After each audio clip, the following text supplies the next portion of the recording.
Presentato al Museo della Bonifica di Cavendramin Po Delta Swic, la settimana della sostenibilità del Delta del Po.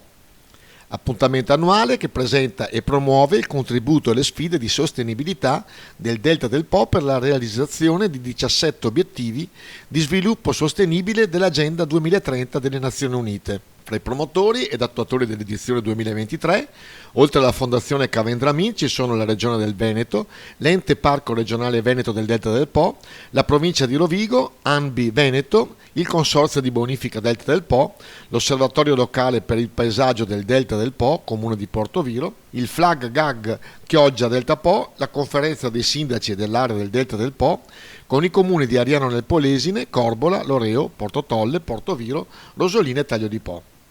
Oltre agli istituti comprensivi di Ariano nel Polesine, Loreo, Rosolina, Portotolle, Portoviro e Taglio di Po. Tra gli importanti sponsor Banca Adria Colli Eugani Credito Cooperativo Italiano e Zennaro Legnami SRL.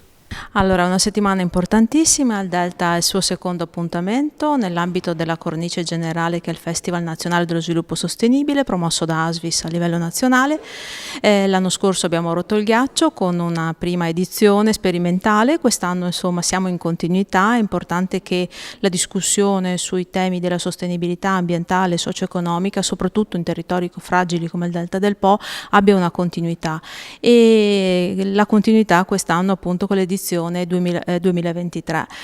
Il programma è vastissimo, gli eventi iniziano lunedì 15, si concluderanno la domenica 21. Le mattine in genere sono dedicate al mondo della scuola, quindi ai ragazzi degli istituti comprensivi del Delta del Po che sono coinvolti, le scuole medie, in attività laboratoriali, soprattutto di formazione, informazione, sensibilizzazione sugli obiettivi di sostenibilità, in particolar modo quelli che riguardano dell'Agenda 2030, che interessano di più il Delta del Po. Ci sono degli esperti che arrivano da diversi contesti istituzionali, dall'ARPAV al Consorzio di Bonifica, all'Università di Padova, all'Osservatorio regionale, insomma del paesaggio. Ci sono diversi contesti da cui questi esperti arrivano per proprio incontrare i ragazzi e fare loro formazione sugli argomenti. Dopodiché sono i ragazzi coinvolti in attività più ludico-ricreative, sempre però finalizzate a sensibilizzarli all'uso corretto delle risorse territoriali proprio per uno sviluppo sostenibile concreto anche nel loro quotidiano. Nei pomeriggi invece ci sono attività convegnistiche, seminariali, incontri con i portatori di interesse e con chi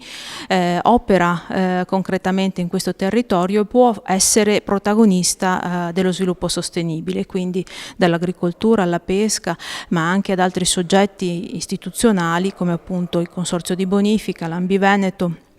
più che non l'ente parco, la regione stessa che addirittura è presente durante la settimana con 3 convegni coordinati e organizzati direttamente, sono gli attori principali appunto che possono gestire gli obiettivi di sostenibilità nella loro messa a terra a livello locale, che è la grande sfida per i territori che recepiscono l'Agenda 2030. Quest'anno lo slogan nazionale è Futuro, che non è una semplice parola ma in realtà è un acronimo, perché le parole stanno per